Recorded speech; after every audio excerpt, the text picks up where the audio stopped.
A continuación, un programa mixto de producción nacional transmitido en horario para todo usuario, apto para ser escuchado por todo público, incluyendo niños, niñas y adolescentes, sin la supervisión de sus padres, madres, representantes o responsables. El siguiente programa mixto contiene elementos de lenguaje, salud, sexo y violencia tipo A. Ley de Responsabilidad Social en Radio y Televisión. Sin duda, tenemos en nuestro poder el tesoro más valioso, el tiempo.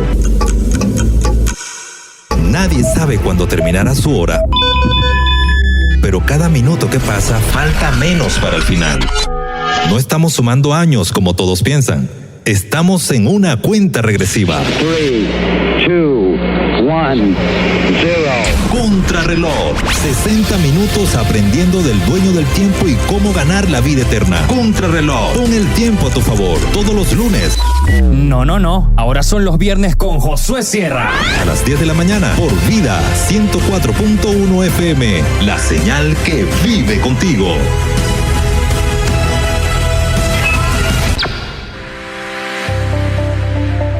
Yo supe cómo era mi esposa en un campamento. Sí. Sí, teníamos unos 15 años y estando en campamento yo la vi feliz, enojada, también recién levantada. Cuando salía de la carpa la veía y decía, Naguará, hasta despeinada se ve hermosa. Oye, esa es una prueba de amor realmente. Una prueba de amor. Ahí babiada, Sí. sin dormir bien. Igualito sentía el mismo amor. Entonces, eso es lo bonito de los campamentos. Pero ¿sabes qué es especial? Que el líder del campamento acampe con uno, que los líderes acampen con uno, Así que su es. director, que su pastor acampe con uno. Eso le da como un toque diferente. Exacto. Que esté pasando como que las mismas circunstancias que yo estoy atravesando y aquí todos somos iguales. Sí, somos iguales. Y obviamente pues ahí hay oficiales en el campamento, pero eso le da un toque especial. Yo siempre tuve como más cercanía a aquellos amigos oficiales o pastores que dormían con nosotros dentro del campamento. Era como que, oye, están aquí también con nosotros, Exacto. Somos lo mismo. Sí, se levantan a tomar la misma avena, el mismo todo temprano. También. Le dan las mismas ganas de ir al baño, todo, porque comieron lo mismo, tienen todo que cargar eso. su tobito. Exacto. Entonces, mire, es una bendición, ¿no? Y sabe, Dios, de la misma manera, cuando el pueblo de Israel salió de Egipto, ellos vivían en casas en la tierra de Gosén, pero ahora tienen que ir a un nuevo lugar y ellos atraviesan ahora dificultades, pruebas, en las cuales ellos veían el poder de Dios en la columna de fuego, en la columna de nube en la noche, y ahora también pues atraviesan el mar, pasan distintas circunstancias, Dios revela su ley y pareciera que Dios está allá.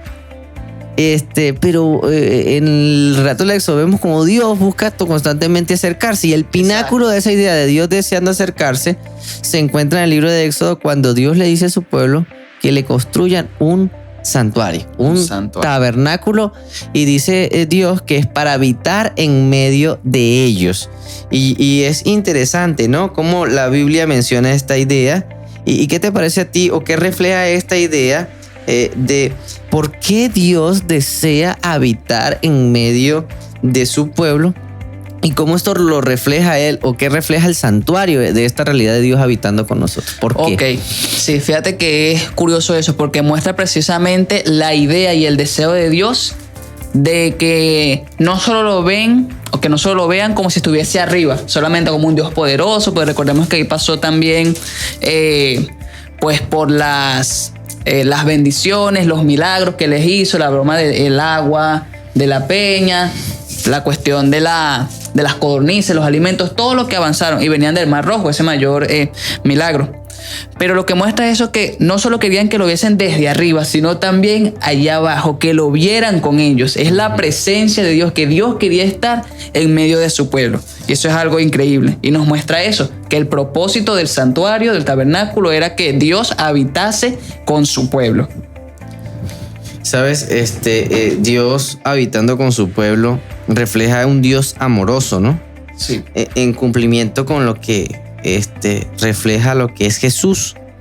Jesús es precisamente ese tabernáculo. De hecho, en Juan 1:1 dice que en el principio el verbo estaba con Dios y el verbo era Dios. Y en el versículo 23 de Juan 1 dice que Jesús se hizo carne y habitó entre nosotros. El Verbo se hizo carne y habitó entre nosotros, ¿no? Sí. Juan 1:14. Sí. Y esto es maravilloso, ¿no? Porque la palabra de hacerse carne es tabernaculizar, que significa hacer una tienda, construir una carpa en medio de su pueblo. Y esto es una verdad maravillosa que nos habla de un Dios que está siempre cercano a nosotros. En Hebreos 2:11 dice que Jesús no se avergüenza de llamarnos hermanos. El estar, la cercanía de Dios muestra esa presencia divina. Ahora, en esa relación, en esa presencia divina, también Dios pide ofrendas. Dios pide ofrendas al pueblo de Israel para que construyeran el santuario. Dios pudo haber creado un santuario de la nada, ¿no? Así es. Pudo haber hecho un enviado, ¿verdad?, sus ángeles a construir su morada. Pero Dios hace que ellos, motivados por el amor, llevasen ofrendas voluntarias y eso reflejase ese compromiso, ese amor libre, y no y aquí está el templo y aquí tienen que venir a adorar. No, ellos mismos, ¿verdad?, debían colocar de sus ofrendas. Y ¿saben lo maravilloso que fue?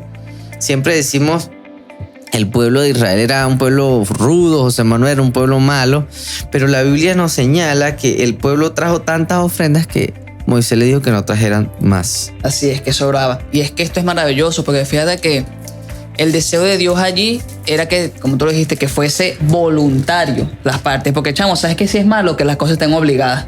Hacer las cosas obligadas, no, porque tienes que hacerlo así, porque tienes que vestirte así, tienes que asistir así, tienes que hablar así. Eso es algo tremendo, chamo, y a veces no nos gusta eso, porque nada obligado es bueno realmente. Y sí, lo que es obligado normalmente lo hacemos de mala gana, o no le ponemos todo el empeño. Precisamente por eso Dios quería que fuese algo voluntario, para que saliese bien, para que todas las cosas puedan estar bien. Sí, ahí vamos a hablar un poquito acerca de eso, que puede ser malinterpretado en el santuario un poco más adelante, o en la siguiente pregunta. Pero quisiera, antes de cerrar este punto de la presencia de Dios con nosotros, José Manuel, ¿cómo has sentido tú la presencia de Dios en tu vida? Y ustedes, compañeros, amigos que escuchan allí, inversen con nosotros. Allí, inversemos de la palabra. Cuenten, ¿cómo has sentido tú la presencia de Dios en tu vida, José Manuel? Okay. ¿Hay algún momento en especial?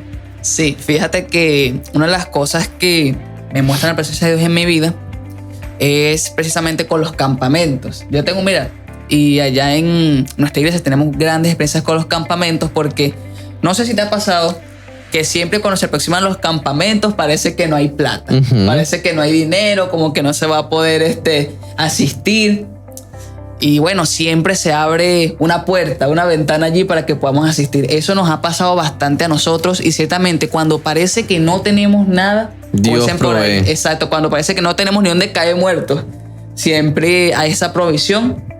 Y pues muchas veces después que esa provisión nos sobra y podemos festejar después de ir al campamento, de hecho, que es lo mejor, no solo con el programa Post-Campori que se hace al cerrar, sino que de regreso podemos salir a comer algo. Eso es algo maravilloso, algo que nosotros no dieron una explicación lógica, y es lo que se muestra a Dios allí. Normalmente cuando decimos que queremos ver a Dios en nuestras vidas, no nos gusta a veces pasar por dificultades o por las cosas, pero lo que pasa es eso, no podemos conocer a un Dios de milagros hasta que no necesitemos uno. No podemos hablar de un Dios que provee hasta que no estemos en escasez. Y entonces son todas esas cosas que llaman la atención, pero así lo he experimentado básicamente con el punto de los campamentos. Sí. Saben que para experimentar la presencia de Dios en nuestra vida, nosotros tenemos que colocarlo en el centro. Así es. Hay una verdad maravillosa, es que el santuario no se encontraba fuera del campamento, ni en un extremo, sino en todo el centro. Y todas las carpas y todo el campamento por tribu se armaba alrededor de ese santuario. Y eso es lo que tenemos que hacer nosotros. Debemos colocar a Dios en el centro de nuestra vida. Hay personas que me dicen, yo no siento la presencia de Dios en mi vida, y quieren sentir un sentimiento, una experiencia, que viene un viento, ¿verdad? Sí, una lucecita del cielo, y ojalá los ilumina, ¿no? Los hace sentir, o escuchan una voz fuerte y dice, si yo no escucho esa voz, pues entonces es que Dios no está conmigo. Pero ¿sabes? Dios siempre ha querido habitar en medio nuestro. ¿Y por qué nosotros no vemos esa presencia? Porque no lo hemos colocado en el centro. ¿Qué más puede hacer Dios que enviar a su Hijo a morir en el Calvario por nosotros? O sea, nosotros lo que tenemos que hacer es colocarlo en el centro de nuestro tiempo como una prioridad y en el centro de nuestras relaciones, en el centro de todo. Si nosotros dejamos a Jesús a un lado de nuestras relaciones a la hora de escoger una pareja o a la hora de ir a un trabajo o una carrera universitaria o en nuestros estudios, si nosotros colocamos a Dios como una cosa secundaria, yo creo en Dios, sí, pero bueno, ahí. Entonces no vamos a experimentar la presencia suya en su vida. Pero en cambio, si le damos a Dios un lugar en nuestro corazón, en nuestra vida, y construimos voluntariamente y de manera libre una devoción hacia Él, es decir, habitualmente vamos a su presencia, entonces lo buscamos de corazón, entonces cada día la presencia de Dios se va a hacer más notoria y visible. Ahora bien, hablábamos acerca de que nada es obligado, pero pareciera que algunas de las cosas del santuario fueran como forzadas o como que Dios las dicta al pie de la letra. Por ejemplo, la construcción, los utensilios. Ahí leemos muchas medidas. Quizá el que lea Éxodo, ¿verdad? A partir del versículo 21, 22 y hasta el 31, creo que está así hasta el 31. Está una serie de normas, de requisitos, y está el libro de Levítico, que parecía una cosa pesada, José Manuel, para algunos de leer. Dicen, wow, tantas normas, tantas reglas, tantas medidas, tiene que ser así, tiene que ser de este material. Todas esas medidas tan detalladas parecieran mostrar a un Dios que necesita ocultar su gloria en el santuario, que no es tan accesible como pareciera que fuera. Entonces, ¿cómo se relaciona esos dos conceptos? Dios quiere ser inmanente, es decir, su presencia, quiere estar con nosotros, y a la vez oculta su gloria a través de símbolos y a través de velos. Sí. ¿Sabes ¿Por qué? Las cosas que sucedieron allí fue porque Dios quería estar con su pueblo, pero también quería protegerlo, ¿sí? Okay. Recordemos que allí todos somos pecadores, ¿sí? ¿José? ¿Tú eres pecador? Todos. Todos somos pecadores acá. Y Dios Yo el primero, dijo Pablo. Exacto. Pero Dios reflejó claramente que era para la protección del pecador y del pueblo.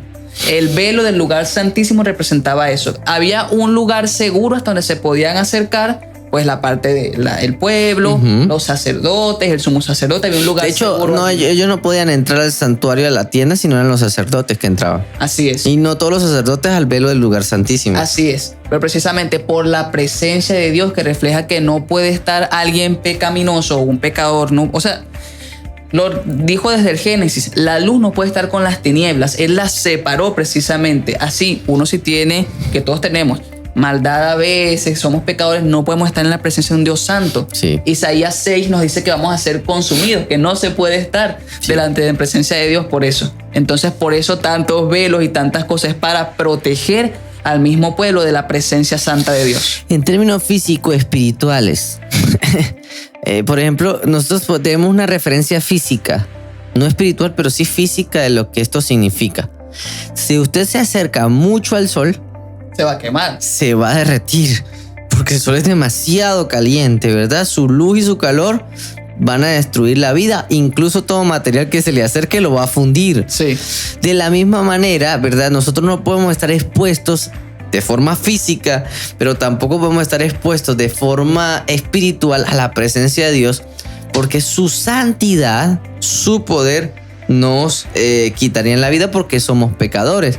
Es como, yo siempre lo coloco así, que es un concepto mínimo, una comparación mínima. Es como cuando tú estás en una habitación a oscuras, dormido, y de repente te abren todas las ventanas y te prenden una luz fuerte y tú... Eso te encandila inmediatamente, tú abres los ojos y eso te encandila, te fastidia y te duele incluso la vista, ¿no? Te sientes como atacado, incluso puedes enojarte porque te sientes alertado, atacado. De la misma manera, la presencia de Dios para nosotros sería un resplandor enceguecedor, y eso es lo que los autores bíblicos hablan de la presencia de Dios, que era una cosa que no podían ver por lo fuerte que es. De hecho, Pablo quedó ciego. Sí. Y otros decían: ay de mí que soy hombre pecador. Entonces, Dios es santo. Dios quiere estar en medio nuestro. Pero si está entre nosotros con su sola presencia, sin ninguna clase de velo, pues nosotros quedaríamos exterminados. Entonces, la única manera es a través de un intermediario, y todo en el santuario tiene un intercesor. El poder de Dios es aterrador, su manifestación es gloriosa, y eso lo ven ellos en Éxodo 20, que ellos tienen miedo y se quieren alejar, porque dicen, ustedes se pueden acercar siempre y cuando tengan un intermediario. En este caso primero fue Moisés, pero Moisés, Aarón y los levitas eran un símbolo, una figura de lo que Cristo es para nosotros. Así es. ¿Sabes? La Shekinah, ¿verdad?, revela eso mismo, ¿no? Y otra vez podemos hablar de que Jesús en su carne humana veló la divinidad, cubrió esa divinidad. Cristo habitó en medio nuestro, y esa es la mayor demostración de que Dios nos ama. Dios habitando con los hombres. Esto es un pensamiento maravilloso, demasiado grande, demasiado alto y demasiado profundo, pero a la vez sencillo. Dios se hace, o vela, mejor dicho, su divinidad con humanidad en la persona de Jesús para poder estar en medio nuestro. Así es. Eso es algo tremendo, porque sabes que, imagínate que, oye, ¿cómo podemos comparar? Tal vez que uno sea el dueño de una empresa, dueño de una empresa por allí, una empresa que sea multimillonaria y cuestión, pero una vez el jefe diga, oye, quiero ver cómo estos empleados trabajan, cómo tratan a las personas. Hay reality de show así, ¿no? Exacto, sí. Entonces que este jefe se disfrace y entre allí y empieza a trabajar. Y para arrebatar, sí, empieza a trabajar y ve de repente que hay desorden, ve de repente que se tratan mal a las personas, ve que tal vez hay errores o cosas como que no cuadran tanto con la visión y misión de la empresa. Incluso empatiza con los empleados porque ve que el sueldo comparado con el esfuerzo quizá no es el adecuado, ¿no? Así es. Y entonces se pone a evaluar todo esto y ve, oye, pero ¿qué está pasando? ¿Qué es este desorden? Tuvo que venir el mismo jefe a darse cuenta de las cosas y bueno, también a repararlas. Así mismo con Cristo Jesús. ¿Cómo te ayuda a saber eso? Que Dios modera su gloria para poder acercarse a ti, y vela su gloria para poder estar contigo. Oye, eso es algo tremendo, ¿viste? Porque fíjate que así como con el pueblo de Israel, pues que quería estar en medio de ellos, y bueno, también que Cristo Jesús quiso estar en medio de nosotros, pecadores, seres que lo entregamos, que matamos al Señor Jesús. Oye, eso es algo que nos muestra es cómo es el amor de Dios y cómo es nuestro mejor amigo, nuestro padre, nuestro hermano, incluso menciona la Biblia. Entonces también nos pone a reflexionar qué estamos haciendo nosotros por Jesús. ¿Estamos aceptando ese sacrificio, esa vida que Él tuvo? ¿O tal vez estamos dejando de lado? Eso llama bastante la atención. Esto es maravilloso porque al saber que Dios es amigo de nosotros los pecadores, nos da un equilibrio correcto entre entender, por un lado, la santidad de Dios, su trascendencia, que Él es todopoderoso, que a Él nada lo detiene, que Él es el creador del universo y es inconmensurable, es decir, el tamaño del universo no lo contiene, y hasta donde sabemos el universo no tiene límite, no tiene barreras.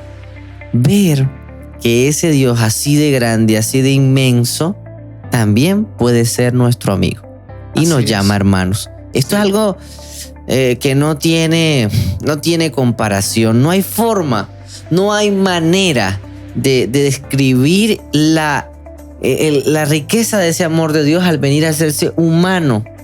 Dice Ellen White en El deseo de todas las gentes, comenta esta autora, que habría sido una humillación casi infinita para el Hijo de Dios revestirse de la humanidad antes de la caída. Pero Él tomó la humanidad cuando se hallaba dañada por 4,000 años de pecado. O sea, esto es una maravilla, y estoy parafraseando, porque saber que Jesús tuvo hambre, tuvo sed, se cansó. No tenía dónde vivir. No tenía dónde vivir, lloró. Incluso pudo haber nacido con esa naturaleza humana y haber nacido en una cuna de oro, pero eligió nacer en un humilde pueblo de Belén y criarse en Nazaret. Fue exiliado y vivió como extranjero en Egipto. Así que si tú estás en otro país porque te tocó emigrar por razones socioeconómicas, Jesús también tuvo que emigrar porque su vida había sido perseguida incluso desde muy pequeño. Así que Dios sabe lo que significa ser un migrante. Así es. Qué tremendo.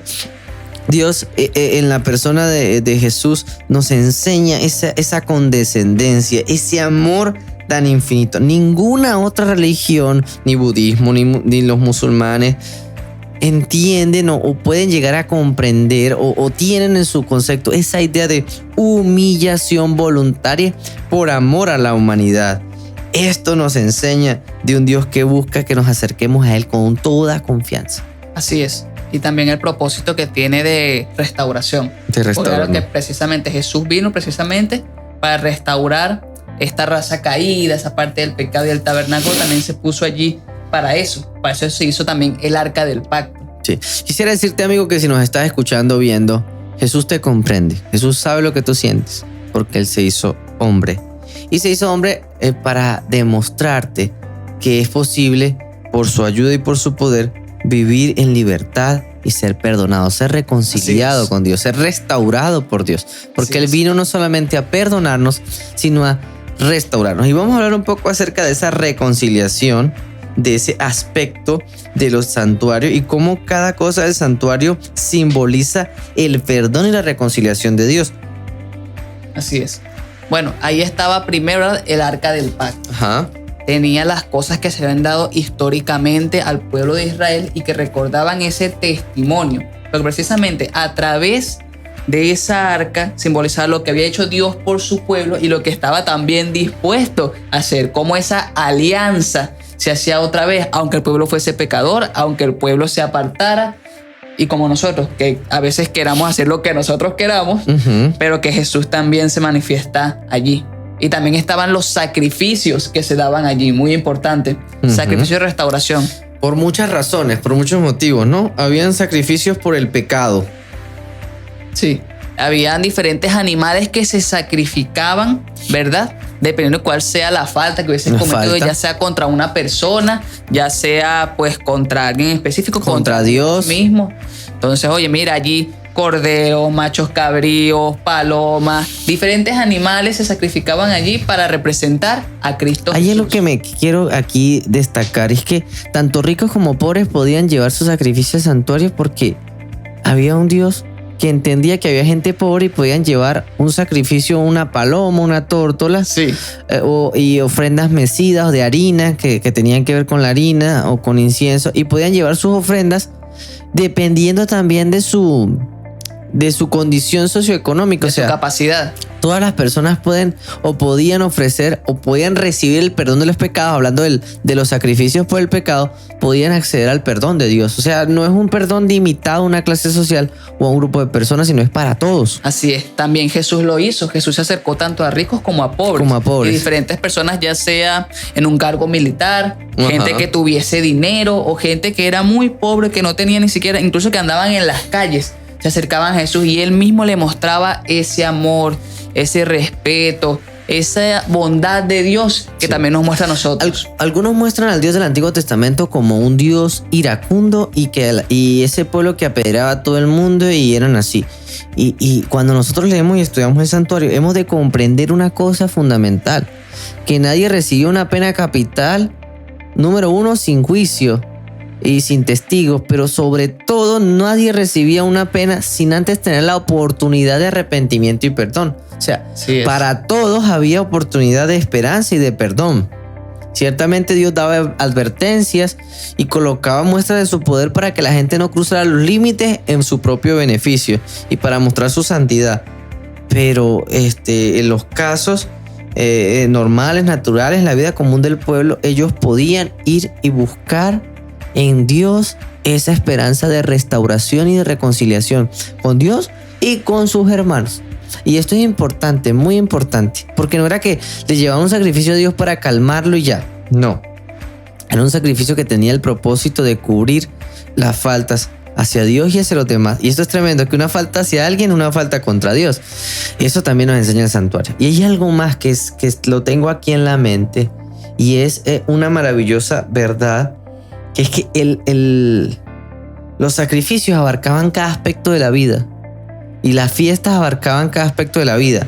La cosecha, los nacimientos de un primogénito, los pecados incluso involuntarios que se cometían. O sea, el santuario cubría la amplia gama de la experiencia humana. Incluso allí las enfermedades, los levitas trataban con las enfermedades como un símbolo, ¿verdad? Que Jesús o que Dios era el que sanaba las enfermedades. Así es. ¿Sabes? Es curioso eso porque realmente por donde lo veas, el santuario es importante conocerlo porque representa a Jesús. Podemos ir a Jesús en todo momento. Así es. Realmente la presencia, empezando por ahí, que la presencia de Dios quiere habitar con uno y también habitó a través de Jesús, que allí se perdonaban los pecados, no importa si, como dicen por ahí, grande o chiquito, aunque pecado es pecado, pero cualquier magnitud, cualquier cosa, nosotros cometemos cualquier situación y podemos ir a Jesús confiados de que Él nos va a perdonar. Pero claro, tú lo mencionaste, así como esas personas en el antiguo Israel que tal vez decían que Dios es un Dios severo o que vean por allí, se nos da oportunidad de arrepentirnos, se nos da oportunidad de ver a Jesús como ese abogado para nosotros, como ese sacerdote que intercede por nosotros. Sí, y aquí está la lección. La lección es de la consecuencia. Todo no había perdón de pecados sin sacrificio. Sin derramamiento de sangre no había perdón. Y sin el derramamiento de la sangre de Jesús por nosotros no hubiera perdón de nuestros pecados. O sea, el pecado tiene consecuencias. Exacto. Ahora, para las personas que estamos hoy, es difícil comprender esto, pero imagínate que tú tienes una mascota, ¿verdad? Y esa mascota tiene 1 año y tú cometiste un pecado y tienes que buscar perdón. Y tienes que llevar esa mascota que le pusiste nombre y la Biblia enseña que se le colocaban las manos, el pecador colocaba las manos sobre el animal y confesaba allí sus pecados y el animal traspasaba a ese animal la culpa y ese animal moría allí. Y yo le he dicho esto a mi esposa que ama a los animales y ella dice, qué horrible, qué espantoso. O sea, qué idea tan macabra. Pero Dios dio esa instrucción para que nosotros entendiéramos lo horrible que es el pecado. Así es. Que un inocente muera por un pecador, por un culpable. De la culpa, o exacto. que tenga que cargar el pecado de otro. Eso para nosotros es una idea de rechazo. Pero esa es la idea de la cruz. Así es. La cruz nos enseña que Cristo hizo eso voluntariamente. El inocente murió por el culpable. Sí. Para que nosotros a fin de vivir, o sea, para darnos vida, Cristo tuvo que padecer, tuvo que sufrir por nosotros. Y al contemplar eso, pues nosotros entendemos que voluntariamente es el Dios del universo, el Todopoderoso, el león de la tribu de Judá que se hizo un cordero. Sí, sabes que eso es algo increíble. A veces cuando pasan, digamos que injusticias, cuando a veces culpan a alguien o nos culpan a nosotros de algo que no cometimos, no solo nos culpan, nos lleva incluso la consecuencia de eso. A veces no queremos aceptar, oye, pero esto es injusto. Pero a veces no pensamos que eso mismo le pasó a Jesús, que eso mismo llevó Él por nosotros. Pero entonces podemos ver cómo se muestra el amor de Dios allí. Ese amor que no vamos a entender porque, oye, es inexplicable. Pero el que sí podemos gozar si nos acercamos a Él. Si vamos tal cual al santuario que se hizo carne por nosotros. Amén, amén, claro que sí. Cuando Dios nos perdona y nos restaura, ¿cómo nos sentimos? Quiero pedirle a nuestra audiencia que nos pueda escribir al 0424-329-8743 si tú quieres comentar cómo has sentido o cómo has experimentado el perdón de Dios en tu vida. ¿Has confesado tus pecados? ¿Cómo fue cuando lo hiciste? ¿Cómo te sentiste? Cuando entendiste el gran sacrificio de amor de Dios en la persona de Jesús en la cruz para salvarnos y para restaurarnos. Esto es una cuestión personal, José Manuel. Es algo que la gente tiene que vivir. Exacto. Porque podemos decir ser cristianos, pero nunca ni una vez en nuestra vida experimentar ese gozo de la salvación. El cristianismo no es una teoría vacía o una serie de prácticas, hábitos y costumbres y doctrinas. El evangelio, el cristianismo es Cristo, es Jesús. Así es. Muriendo en nuestro lugar. Así es relación y es acción. Y es acción en ese sentido de experimentar ese perdón y esa vida nueva en Cristo Jesús. Bien, nosotros estamos llegando ya al final del programa del día de hoy y queremos decirte eso, que busques la presencia del Señor. Identifica un lugar donde tú puedas encontrarte con Dios por lo menos una vez al día. Si es mañana y noche, mejor. Pero busca esos momentos con Dios. Experimenta en un lugar de la naturaleza, en un espacio donde puedas hacer un santuario. ¿verdad? Y que Cristo haga un santuario en tu vida, porque esto también nos enseña el Evangelio, que Cristo es nuestro sumo sacerdote e intercede por nosotros en el cielo, como dice el libro de Hebreos capítulo 8, perdona nuestros pecados porque es el sacrificio, pero también hoy puede el Espíritu Santo morar en nosotros. Así es. Dios quiere que seamos su templo. Así es. Quiere vivir con nosotros y a morar. Cristo quiere morar en tu corazón, quiere morar en tu vida. Yo te invito a que oremos en esta hora. José Manuel, por favor, vamos a orar por nuestros oyentes y nuestros amigos que nos ven a través del YouTube. Muy bien, oramos entonces. Señor, te damos gracias, Padre, pues porque tú moriste por nosotros. Porque tú muestras, Padre, que siempre quisiste habitar con nosotros desde un principio, Señor, y que, bueno, a través de Cristo Jesús lo hiciste también plenamente. Amén. Ayúdanos, Señor, a aceptar ese sacrificio, a que podamos ser santuarios para ti y que también la audiencia que está escuchando pueda hacerlo, Padre. Que puedan dejar que tú actúes en sus vidas y que puedan ver así, Señor, que ciertamente, como hablamos, el cristianismo, estos caminos de Dios, es relación. Simplemente eso, y tú harás el resto en nosotros. Nos motivas, nos llamas a hacer acción también para mostrar precisamente tu amor a las personas que no lo conocen. Para nosotros, Señor, que tal vez flaqueamos, que nos falta tal vez conocer un poco más, ayúdanos para que podamos conocerte de primera mano y así también mostrarte a otros. Amén. Sé tú bendiciendo y dirigiendo a todos, Señor, y a cada uno. Y ayúdanos, Señor, a ser santuarios para ti, porque te lo pedimos y agradecemos en el nombre de Jesús. Amén y amén, Señor. Amén.